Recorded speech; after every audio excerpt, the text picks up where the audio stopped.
Um, well, you were just talking about Matt Boland. What do you want to say about Matt Boland? Oh, Matt Boland was a character and a half. Matt Boland was your father's friend from grade school,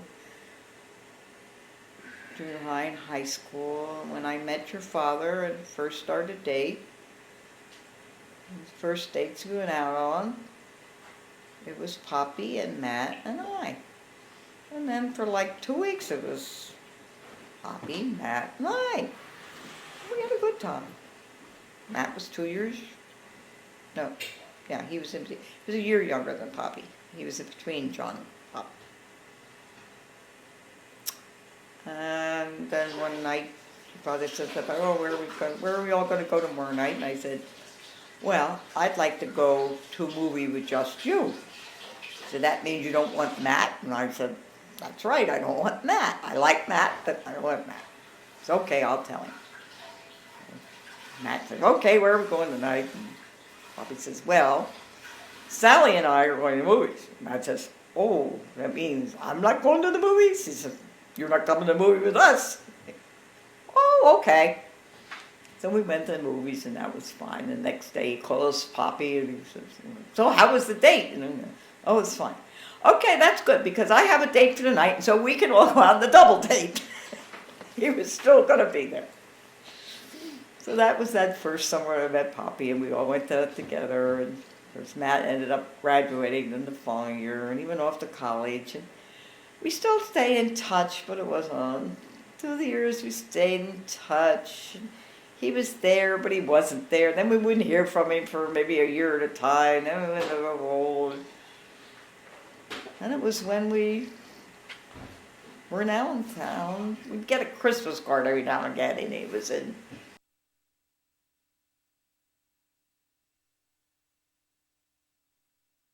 And that time he showed up in Bethlehem in the midst of the snowstorm. And I get this phone call.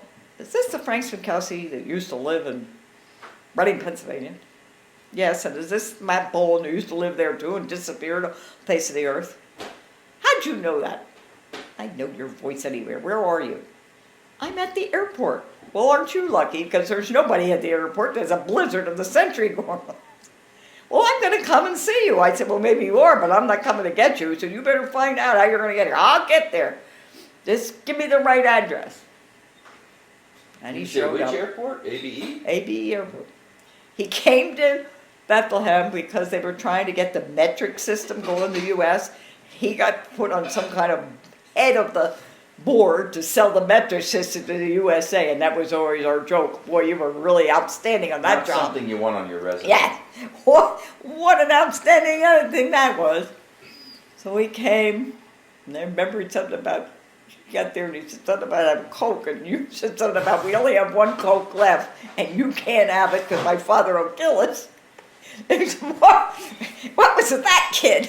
I said, "Well, he's right. He's not handing that Coke. He knows he'll get slaughtered. He gives the Coke away." I don't know you from Adam, "Yeah, buddy. right, you're you, but I know my father. You can't have the Coke, buddy."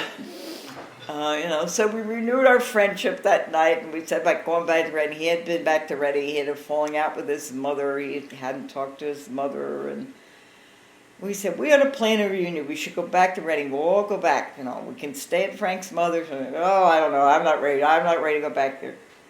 So about 2 or 3 months later, he called, and he said, "You know what? I decided I want to go back to Reading." He said, I can come in such and such, and we go, and be all right with Frank's mom if we come there." And I said yes, and so we did. We went back, and we got Olga Colton to be his date. Good date for him. Yeah. So we had, that was we had a fun time. And he and your father stayed up in Susie's room.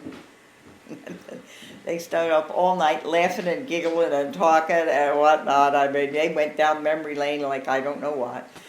And we went to the YRs, and we went to the 16 Demis, and we went to the Victor Emmanuel. We went to all the, Crystal Restaurant, all the hot spots. And he didn't contact anybody in his family. I mean, I don't know if his mother was living in Reading at the time or not, but his uncle was the editor of the newspaper, and he had uncles that were lawyers and all this kind of stuff. And Nana, the next morning, I remember talking to him, said about, your mother, and of course he knew his mother and his father and everything, and his father had passed away many years before that. And, well, Matt, when he saw my mother and I were talking, she said, "That's not right, Matt, you should talk to your mother, you get together." Well, she doesn't approve of what I'm doing, this and I don't know. So, we made a date, we came back like 3 or 4 months later, we came back again to Reading and did another big weekend and had another hike. And after that, he did make contact with his mother. I don't know if they ever really reconciled completely, but he did talk to her again. And his mother passed away, his sister lived in St. Louis, ended up moving to Chicago. Matt ended up going to Chicago.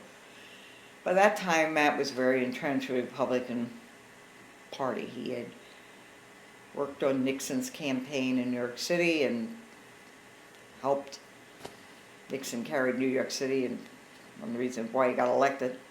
And as a perk gift, Matt brought into the White House to work with Nixon.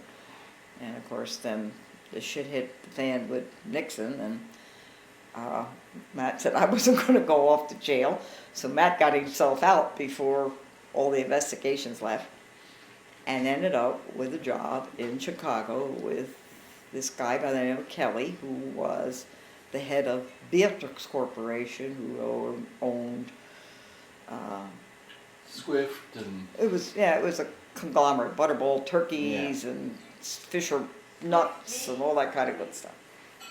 He had a great job. He had a beautiful apartment right in West Shore Drive. I visited him there. Yeah. And he had a bazillion dollars. Hey, it's just Mommy. Hey, She's right there. come here.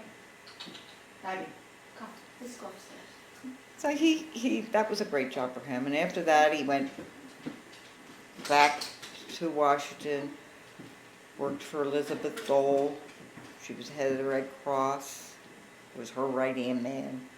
And she got moved to the Department of Transportation, and he went with her there, did that. Then he got involved with the Bushes and their campaigns. Oh, Reagan, he loved Reagan. He got involved with the Reagans, got to know them very well. He was big wheel with that. He was the head of, we have the Badgers, head of the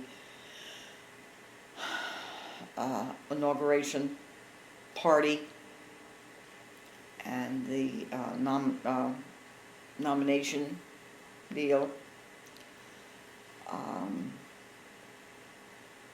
Did a lot of stuff within Reagan's administration. Don't know exactly what those things were. Probably have it in all those papers we have. And he hooked up with the Bushes.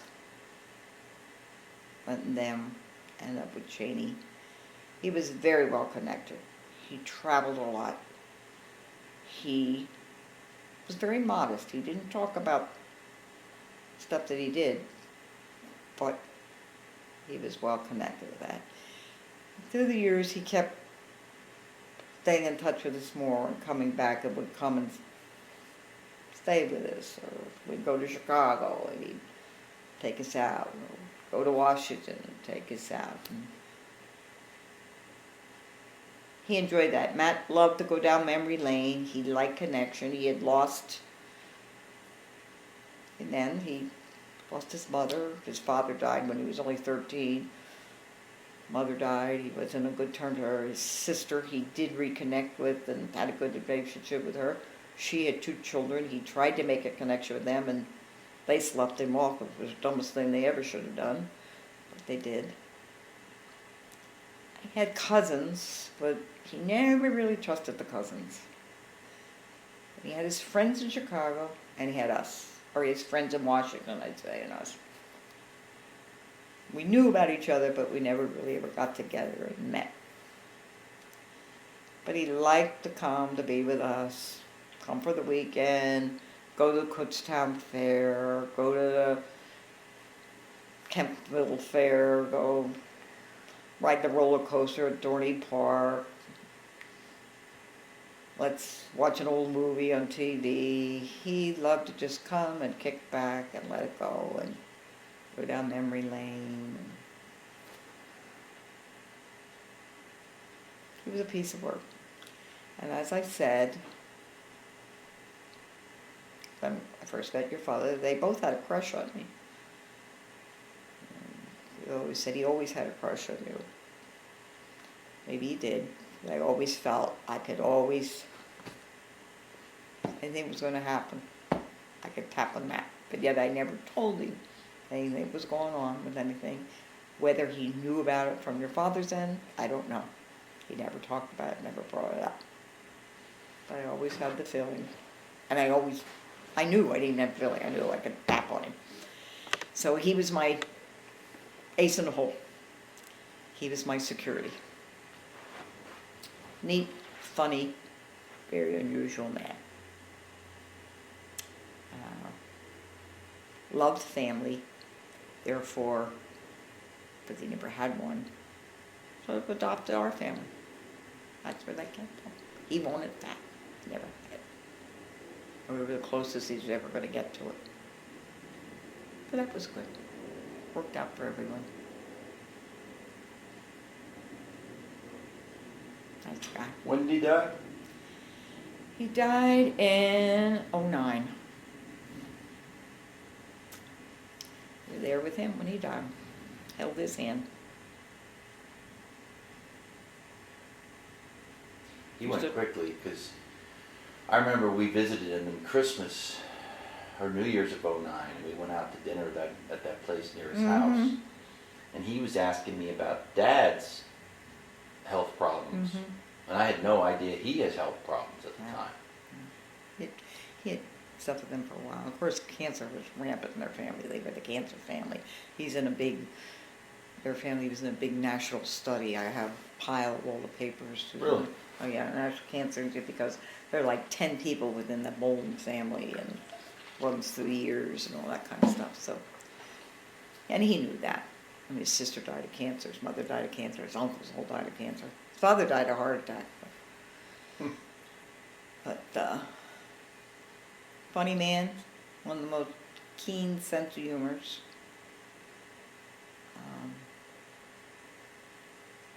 Loved tradition, loved everything. Nice man. At the end of last year, I used to talk to him just about every day. When he really started to go downhill, and we were supposed to come up. We were going to come up 2 weeks before he really started to go, and I called him night like I did. He was in the hospital at that point. I said, so how was your day? I used to say, how was your day? He said, this wasn't a good day. He said, when are you coming? And I said, when do you want me there? He said, I want you here now.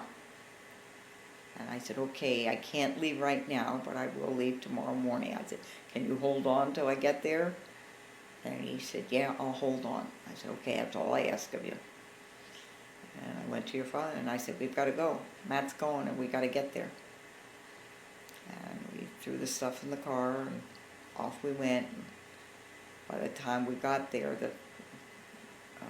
Dave Adams, who was his other good friend, who was the doctor and had power all the medical things. We were driving and we were at Annandale, Virginia, where he lived, where his house was. And Dave called and he said, where are you? And he told me, he said, I got to start giving you the morphine.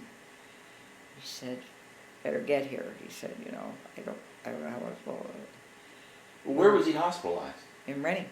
Oh, okay. Yeah. He had moved. He had bought the house in Reading. He had moved to Reading, but he still had his other house. Yeah. And we got to the hospital, and he was kind of in a coma and what have you. And I went in the room, and I went up and kissed him and held his hand, and I'm talking to him. And the hell was his name? The guy that was the young guy that was the nurse's aide guy. And he says, oh, he knows you're here. He says, he's smiling. And I said, you know I'm here. I said, you know I'm here. You better squeeze my hand. He squeezed my hand so tight. And His aunt and cousins were there, and they all kind of left. And we sat with him. It was your father and I, and I think his name. Out there talking. Kind of laughing again every once in a while. I say, "Are you still here? You better squeeze my hand." He'd squeeze the hand. So he was in a coma, but he knew we were there. So that was good. I wanted to ask you about your aunt and uncle, Bob and Helen. Mm-hmm. You know, they have obviously a unique history. Very. What Very can you, good. what can you tell me?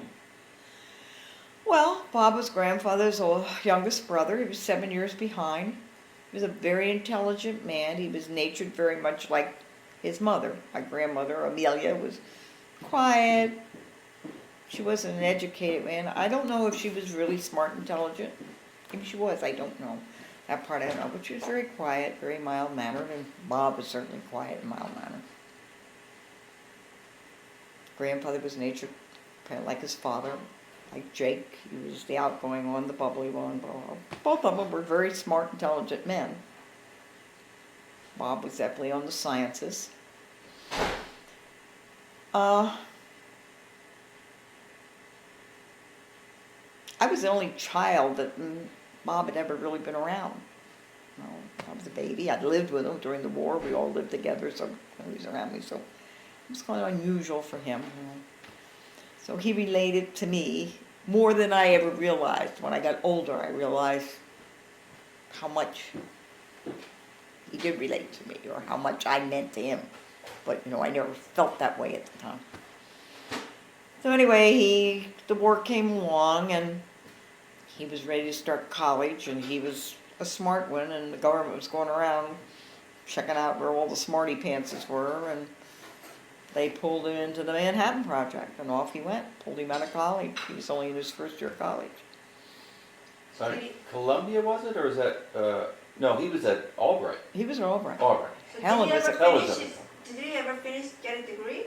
Yeah, he did. Okay. But Helen was at Columbia, Oh.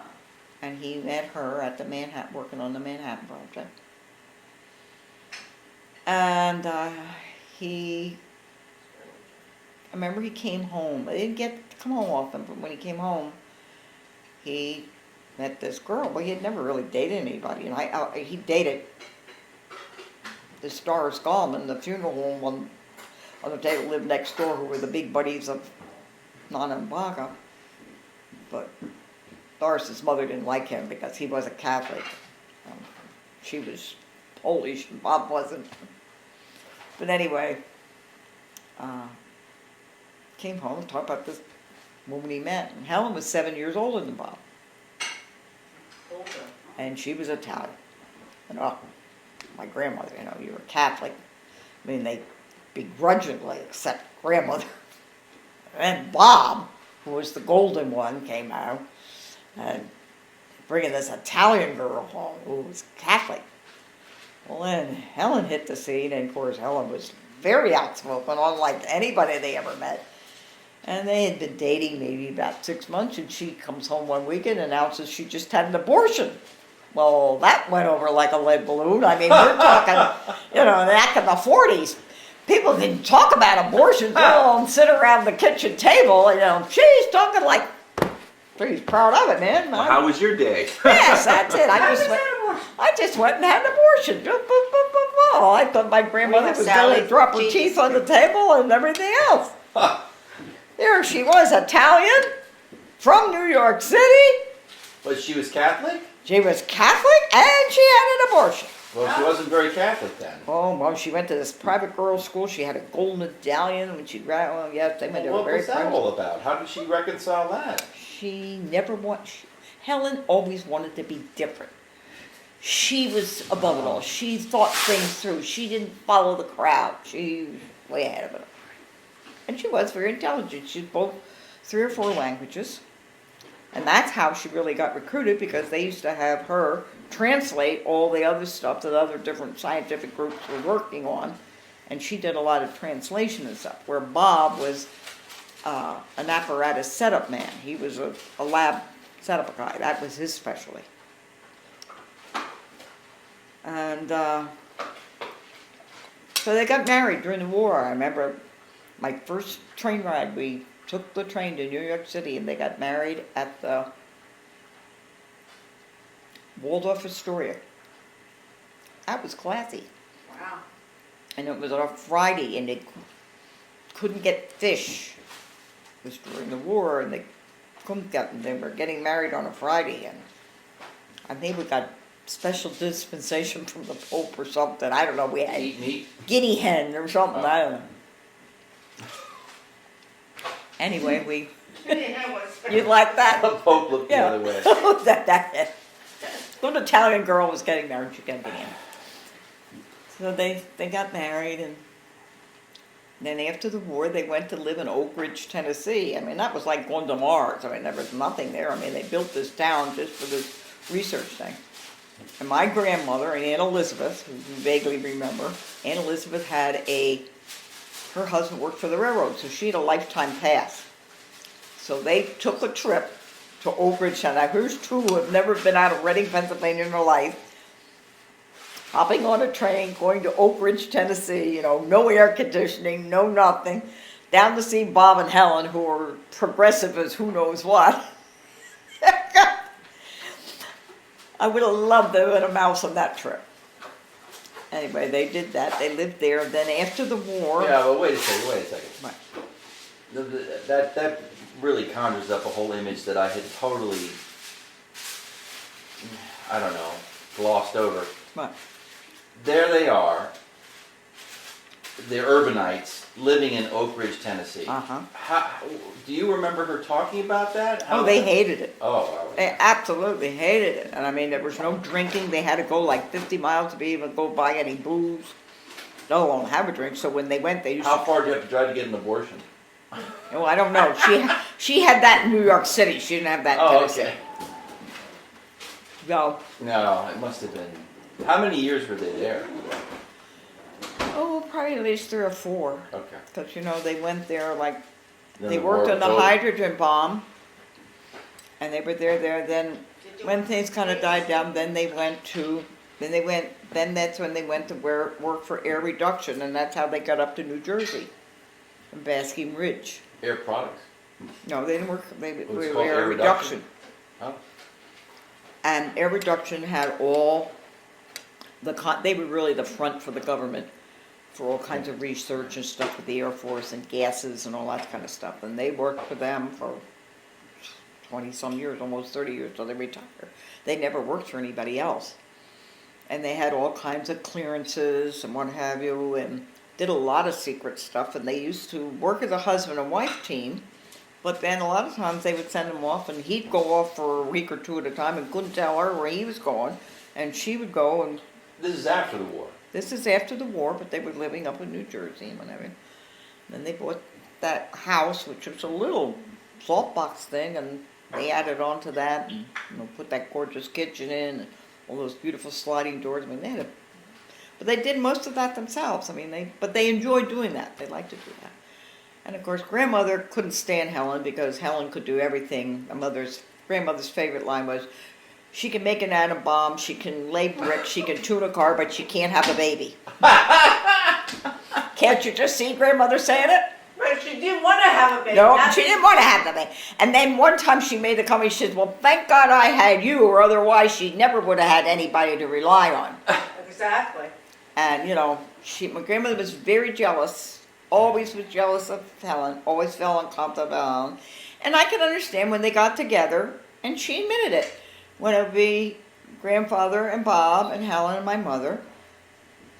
Grandfather, Bob, and Helen would sit around and talk about science and chemistry and drugs, and grandmother, who only had her high school education, she always felt inferior about that. She always wished she had been able to go on and do something else, And so she always felt left out, and she was left out. And so she really, really, really, really resented that. And then when Bob and Helen ended up coming to Bethlehem, and and I would be helping them and all this, she resented that. Yeah. And then she said, it wouldn't be for me if I hadn't had you who'd be taking care of them. She didn't say it, She saw that connection. but she saw that. So that was the section of them. They were very good to me even when I was young. I mean, they always made a big deal. Well, you know that. And they'd send the Christmas presents for you. I mean, that was a big deal. The big box came from F.O. Schwartz. They made a big deal of going to buy that. They thoroughly enjoyed that. They always bought me beautiful gifts and presents and always remembered me and everything. And then once we had the barn and we made the effort and we invited them to come for Christmas, and they came, and I remember them writing me a note and saying, this is the best Christmas we ever had, to be with family. Everybody was there, the Bermans and everything else. They loved that. And, Well, it's funny because I never got the impression that they loved that. I never got the impression that they were into that. They weren't into it, but they realized. Well, they were in a different part of their lives. And their lives, too. and I think they They realized. were retired by then. Well, they were just about retired. Yeah. Yeah, they had. She had retired. He had, because she retired before him. Yeah. But I think they realized what they had missed, and they realized, that was a big thing. And then that's when they decided they were going to buy a piece of property around Bethlehem and be close to me, because they realized they wanted family, and they realized something happened, and it all fell into place. And we had a wonderful time. Your father and I had a great time. And we'd go play golf, and we'd go out. Of course, drinking was part of it. I mean, man, those who could drink anybody under the table and back again. And we had a lot of fun. I don't know, how do you come back? You just bounced right back. And we had a lot of fun, I have to say. And my mother resented that, too. Yeah. She resented that, that thing. So I finally picked up on that, and I wouldn't tell her. No. I'll just say, oh, no, I think we might see Bob and Helen, or, oh, yeah, we saw them last week. But I never went on to say, we went here, or this happened, or that funny thing happened, or what have you. Well, you had fun. Yeah, I don't ever say that. So, we became good friends. I saw them go downhill. I know they were glad that I was part of their lives at the end. Sure. They wanted me to be at the parliament, and I was there at the end for both of them too.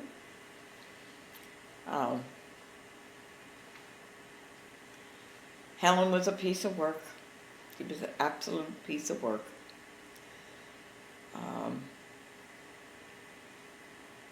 She was another one that didn't know how to express herself. She had a very strong father and mother. Her sister came 7 years younger than her, and her sister was the apple of everybody's eye. And Helen was such an intelligent person and such a free thinker, even at a young age, that she threw her family. Her mother was very old, Italian. Her father was a little more out there and had been a very successful man. He was one of the main importers of Italian tomatoes and olive oil into the United States. And he traveled over to Italy a lot, and then they'd also go to South America a lot. What was her maiden name? Landriani.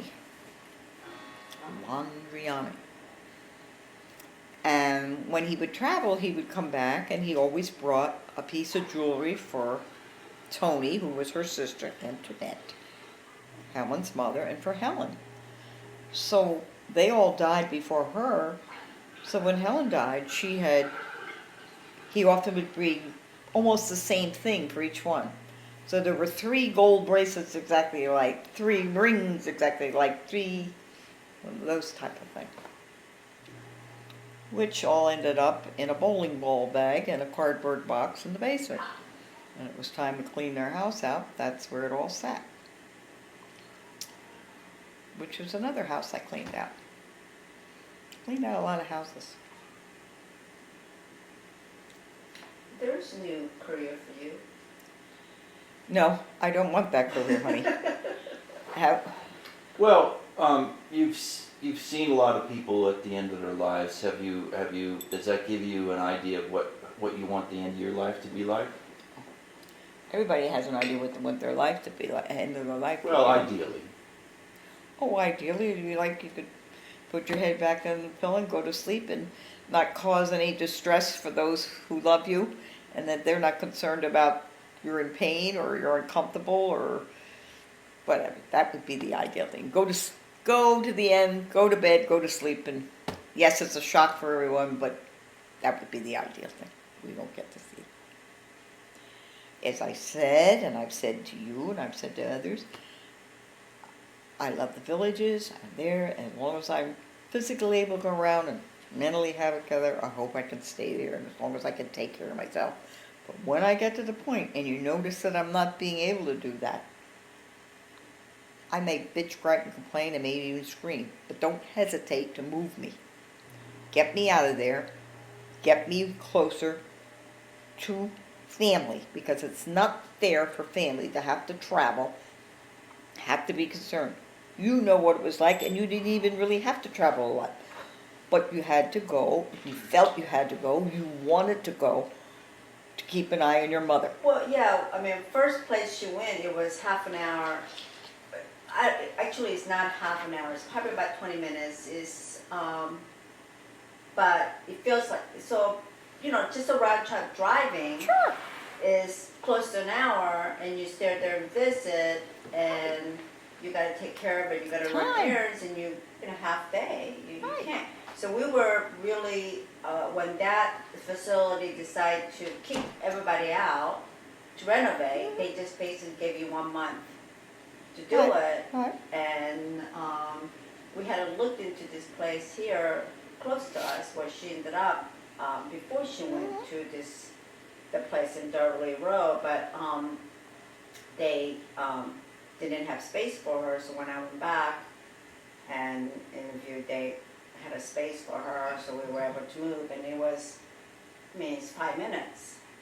It was convenient, but it's still, it takes. But you know what it's like. It's like grandmother was Right, close right over, by, she was there, but it was still, time. and it's time, and you have a life, and you have another family, and there's things they're doing. Yeah, when you really need it, you need to be, when emergencies happen, you want to be able to get Sure. there. And so it's not fair, and Yeah. I've said it, I think I've said it to all my children, all my daughter-in-laws, my son-in-laws, and it's time to go. Get me wherever it's going to be most convenient for anybody. So do you want to go to Pennsylvania, or you want to be in Raleigh, or It's where it's going to work. what's going to work? I have no preference there. It's where it's going to work the best for everybody. Hopefully I'm going to have the money to be able to go, and I'll be all right, and that's not going to be a stress and a strain. God only knows what will happen. But I do not have to stay in the villages. Right now I'd say, yes, I'd love to stay there. That'd be wonderful, great. I love the warm weather. But you get to a point, it's not going to matter. So, what I've seen,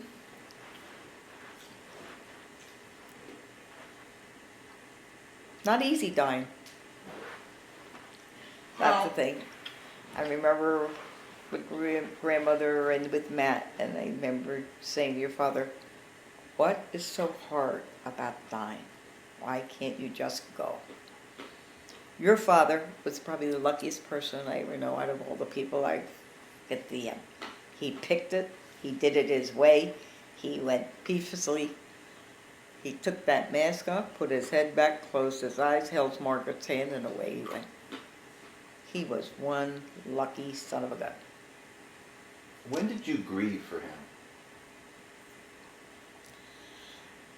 As I said to son, probably about 4 months later, 5 months, I got angry. When the anger came in. And I know somebody was going, oh, I love Frank, and I was such a good guy, and I don't know.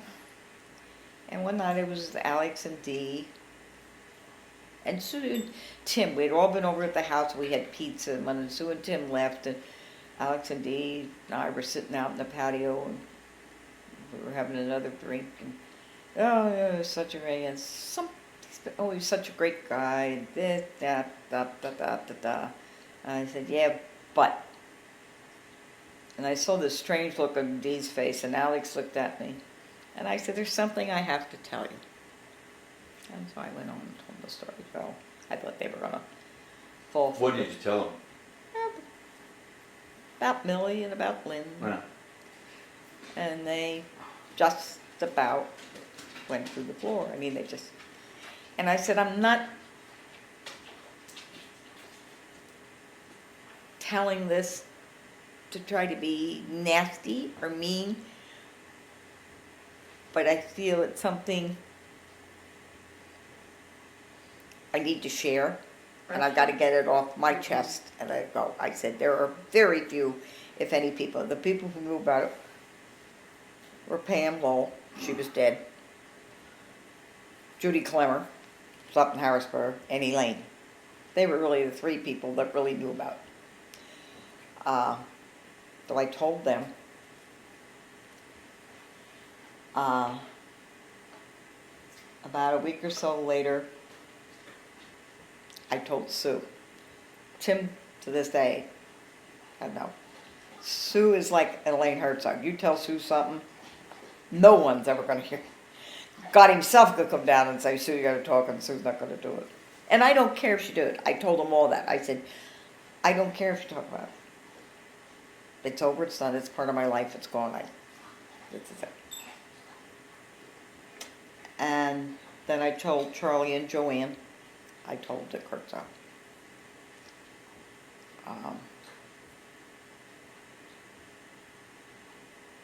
Did I grieve? I think I grieved for a long time. Well, before I died. Well, you know, when I came down there 2 days before he died, it was your birthday. Mm-hmm. And when I got there, I was surprised at how you were ready to party and celebrate your birthday. Mm-hmm. And of course, I was trying to process the fact that, and it only took me a couple hours to realize that he's going to die in the next couple of days. And so I just assumed that you had already come to that realization, had already grieved, and you were just, you know, hey, today's my birthday, I'm going to party. I was part of it. I saw him fade away for a period of 6 weeks. Yeah. I realized what happened. I mean, he was fading away before my eyes, and there's nothing I could do. And I remember saying to Margaret, this man's getting weaker and weaker. For a while, I just wish I could take him someplace and say, here, tell me what's wrong here. You know, this isn't right. He's getting nowhere, and he's just fading away. So I knew that. And then once we got up to the hospital and they're doing the tapping deal, and when Dr. Delgado said, you know, this is a very sick man. I know that, Doctor. I said that. So part of me has slowly been letting go. This is going to happen. This is going to be. This is where it's going to be. Because there are people who I describe what happened that night, and who see the pictures, are kind of perplexed as to why you weren't grieving. You had a glass of wine in your hand, you're in your bathing suit, and you were partying. And they're thinking, why isn't she grieving? Her husband just died. Mm-hmm. Well, maybe part of it was, in some ways I felt he left me a long time ago. There was nothing more I could do about it. He certainly wasn't going to get better. That I knew. He knew too.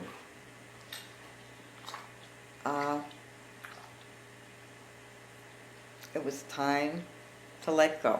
Well, and part of it for you was a big relief. Oh yeah, it was a big relief. I had taken care of a lot of people along the way. You know, I didn't have to do a whole lot with grandmother, shoot that, but you know, even with Nana, there wasn't a lot, but we still had to be watching about her. We knew she was going downhill. She had the mini stroke. We'd been back and forth to the hospital. I did that. Bob and Helen, I went through with them. Went through with Matt. There've been a lot of people in a period of like 7 years.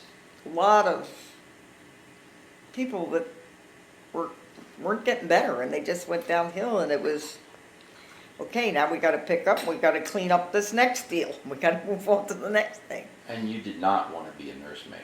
No, I did not. I'm not a good nurse. I never wanted to be a nurse. I'm not a good nurse. I admit that.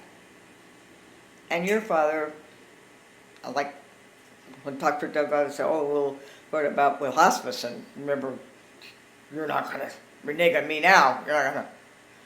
And even though hospice isn't anything what he was thinking, no, he didn't want to.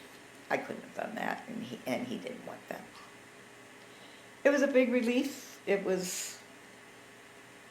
I let go. It probably would be helpful to recount those last 24 hours or so. I came in on Saturday, we went out to dinner. Mm-hmm. Sunday, we spent much of the day with him. Mm-hmm. We came back, we were making dinner, you made me dinner, we sat out in the patio, we were going to sit down and watch television when the phone call came. Oh. And the nurse said, he wants to take this mask off, you ought to come up. Flew up, went up there, kind of got him settled, okay, he's fine, he'll be all right. We came back, walked in the door, phone went off the hook again. I had took a quick shower off, we went up, and you looked at me and you said, I think we're staying. That was like at midnight, right? Yeah. We're staying, and we stayed. And he had a rough night, Wake, he'd get awake, he'd home. He was with Porto, let's think about where we played golf. Hold his hand, it's going to be all right. Can you hold on? I don't know. Try to hold on a little longer. Sleep a little bit. All right.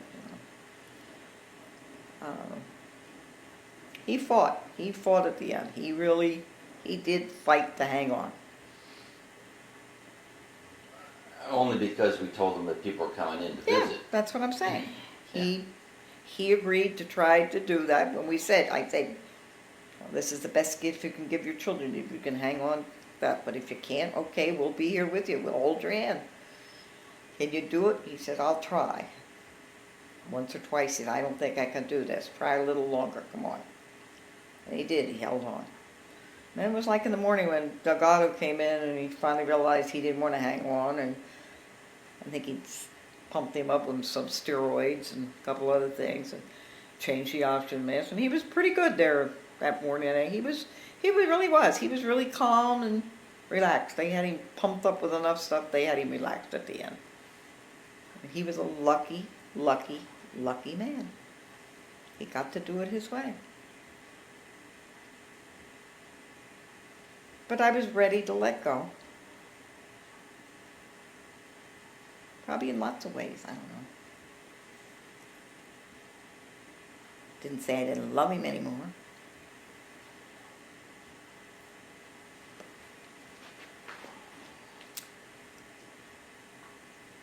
So the plan is to try to take his ashes to Pebble Beach? Well, that's what he always wanted. Wanted to go to the 18th hole at Pebble Beach. And if I get there or get somebody to get out there and drop a bag of old ashes out in a plastic bag, I'll have to go. I took some He's of his... been there before, right? Oh, yeah. He was there. I took him there. I was a present one time. I planned the whole trip. We went. It was a great trip. We stayed right there at Things at Spanish Bay? Spanish Bay. Yeah. Played all the courses, did the whole thing, then left. Played Poppy Hills? Yes, we did. Played them all. And that was a great vacation. We really enjoyed that vacation. Took some of his ashes to the barn. Oh. Put them over at the barn when I was up there the last time. I thought that was a good one. I'm going to put some at the house I'm at now. I'm going to put some at Madero.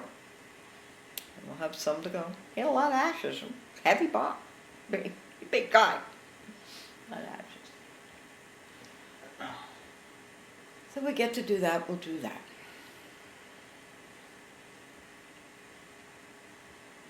I guess if I look back and see if anything, I sure would like to have a lot of answers. So,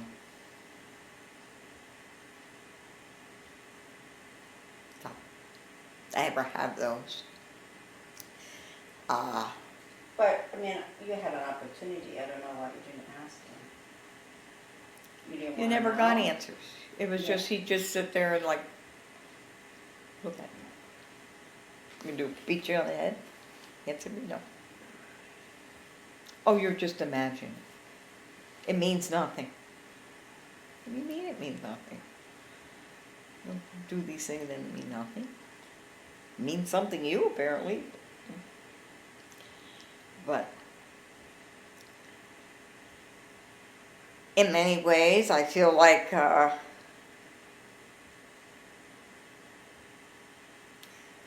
been a fake, I've been a failure. What people always say, it doesn't matter what people think of you. But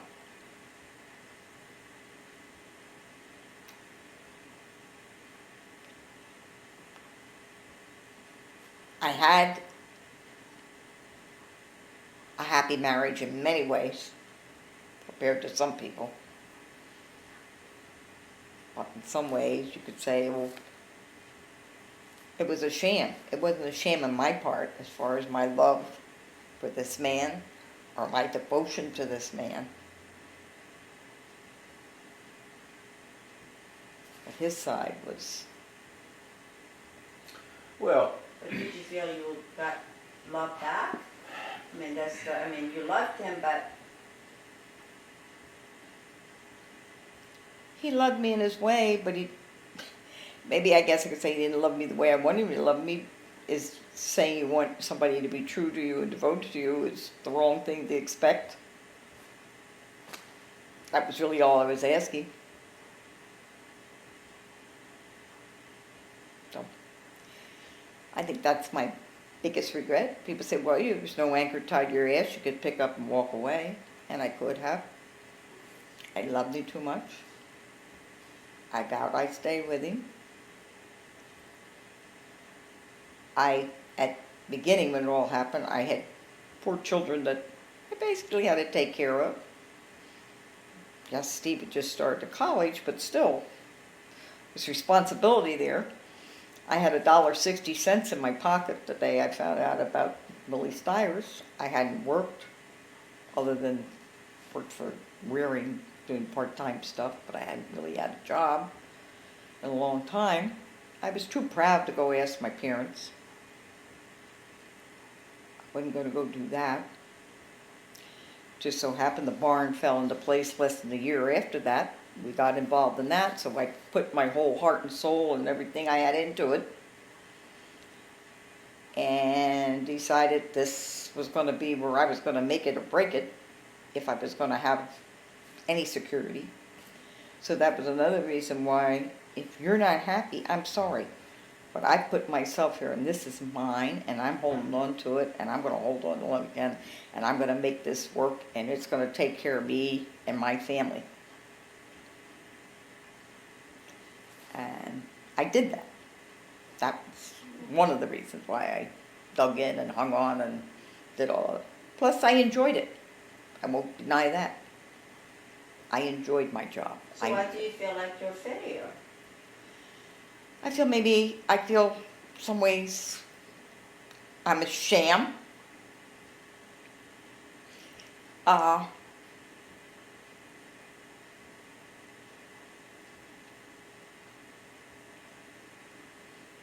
Did I try to portray I had this wonderful, happy marriage, which in many ways it was for me, but it wasn't for him. I didn't make him happy, but then the other hand, somebody said to me, you can't make somebody happy. But he chose not to leave, so. He had that Well, choice. He was not unhappy. If he was unhappy, he would have done something about it. He was not.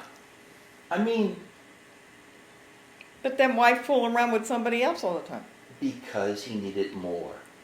He wasn't satisfied with what you could provide him. Yes. And you were not in a position, and you didn't feel comfortable in saying, it's either me or nothing. You were willing to share him. I guess that was it. To have him in some way was better than having him in no way. Exactly. And as those counselors said way long ago, everyone's going to play their part until they don't want to play their part. That's all. And I never gave up playing my part. And neither did he. Nope. The only people who gave up was Millie and... Lynn in a way. Exactly. In her way. Yeah. So I don't think you should... I don't think it's a sham. I think it's just... It's not ideal. Obviously, it's not ideal. But... But it's over and done with, so no sense bringing your head or batting yourself over the head. I can't do anything about yesterday. Can't do much about today. I can do something about tomorrow. Right. Which has always been one of my theories too. Some people waste too much time beating their head, beating themselves over what happened yesterday or last year or whatever. That's over and done with. There's nothing we can do about it. It's over. One thing we really haven't talked about is children and grandchildren. You have how many grandchildren now? I have a lot of grandchildren. I have 11 grandchildren. Great-grandchildren yet? 7. Oh my God, I know. you're really old. I know I am. Great-grandchildren? 7 great-grandchildren. Some are osmosis. Through osmosis. I mean, I have some grandchildren through osmosis too, but, you know. Grandchildren I have. Autumn, Sarah, Nia, Julia, Jason, Ellen, Kelly. Through osmosis we have Jeremy, Nathan, Autumn. Oh, I have Jeffrey. Jeffrey's one of the original group too. So that's the 11 grandchildren. Great-grandchildren. Oh, that's right. 'Cause We have Ava, Gracie. Then through osmosis, we have Braden, Jaylyn, Kayla, Kit, and Cindy. love that osmosis part. Well, Yeah. that is, basically. You know. I mean,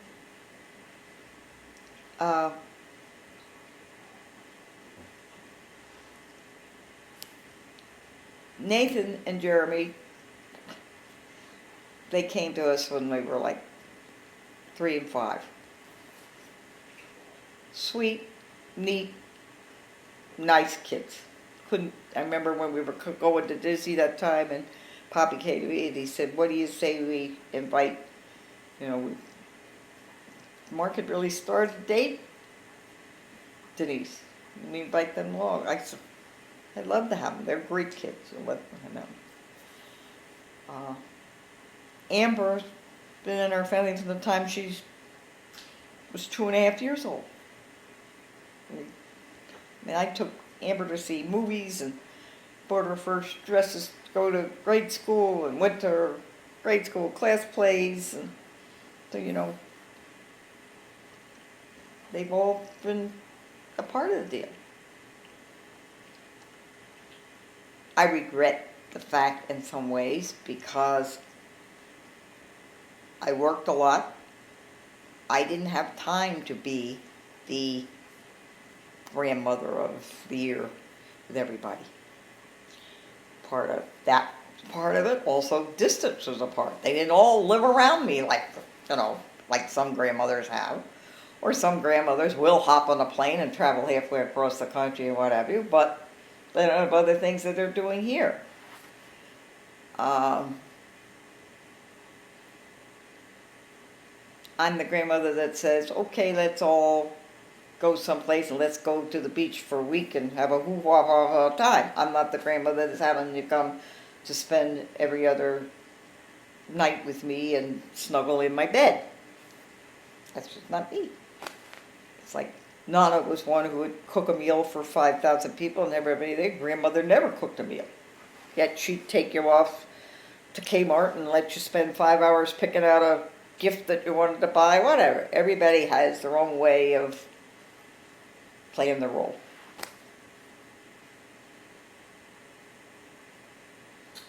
I love them dearly. I get a kick out of being with them. I'm absolutely amazed when I'm around them and thinking like, oh my God, all these people are here because of something I did. Good, bad, or different. I mean, Christmas was an absolute hoot, I thought. I mean, in the book that Irene made, and I look at those pictures and I see everybody there, and it's just, how did this all happen? And it did. And they make me smile and they make me proud, and like everything, every parent or whatever, there are times you want to strangle that kid or you want to strangle that grandchild and like, what did you do that for, whatever. But in reality, it's really kind of amazing, isn't it? You're all connected somewhere. And there's a little something of everybody that's out there. And somehow or other, you affect it. Good, bad, and different. We all hope for the best, but maybe not. What do you want to do moving forward next couple of years? Let's see. We get to my new house. I get there and hope I find all my stuff. I have to find my passport. Get my suitcase packed to get to down to the Virgin. Get myself settled there. I'd like to travel a little bit. Time to do. I'd like to get into, I've always wanted to get into genealogy. Did a little bit of that at one point. I enjoyed that. I would really like to do that. I'd really like to check that out. I really have to do something more with some exercise. I need to get on the stick with that. Even if it's just walking more. I used to walk a lot. I haven't done that for a while. I just got backlogged to that the past year and a half. Time Poppy got sick, I just kind of like didn't stick to a schedule, didn't do that.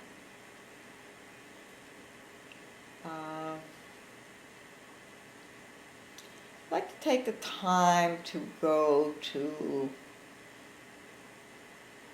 this brand new kind of art center, performing arts center in the villages now. And I'd like to take time to go to more of the shows that are coming in, because they're getting a lot of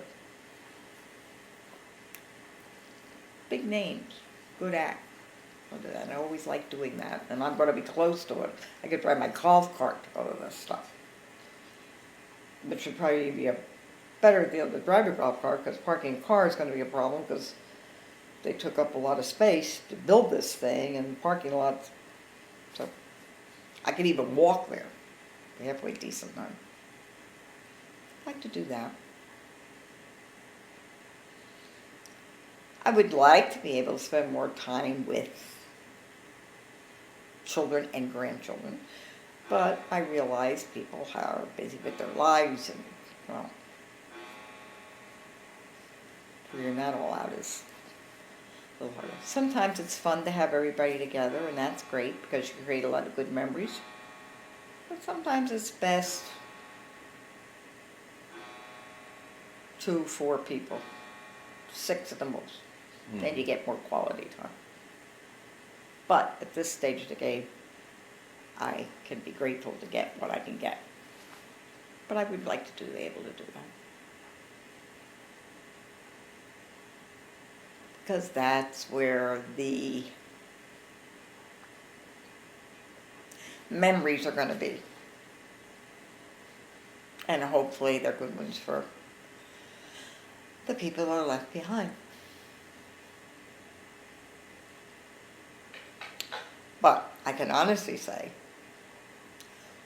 for my own sake, I have been blessed with really neat children and their spouses. When I hear some of my friends who talk about their daughter-in-laws and their son-in-laws and the way they go on about them, and I think, dear Lord, give me a break, you know. It just boggles my mind. And then well, I guess I've been blessed. I don't know. But when I hear all the stuff that goes on around me with my friends, I know I have been. So I've been fortunate there. I have interesting grandchildren. I particularly enjoy my grandchildren now that they are young adults. I love that. I'm not a baby person. I don't like little babies. I don't like that. I like kids when they get like 3 or 4 years old and they start to have personalities. And the older they get, and now the gang that's in that 19 to 25, 26 year, they are interesting, neat people to me. I like that. I like being around them. They're fun. I love to hear what's going on in their minds. I love to hear the outlook of things. They're responsive. That's fun.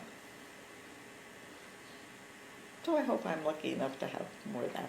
And that I'm in good health and can do that. That's the big ticket. Having the health to be able to do it. And mental and physical health. You know, I'd be a lucky lady to be able to do that.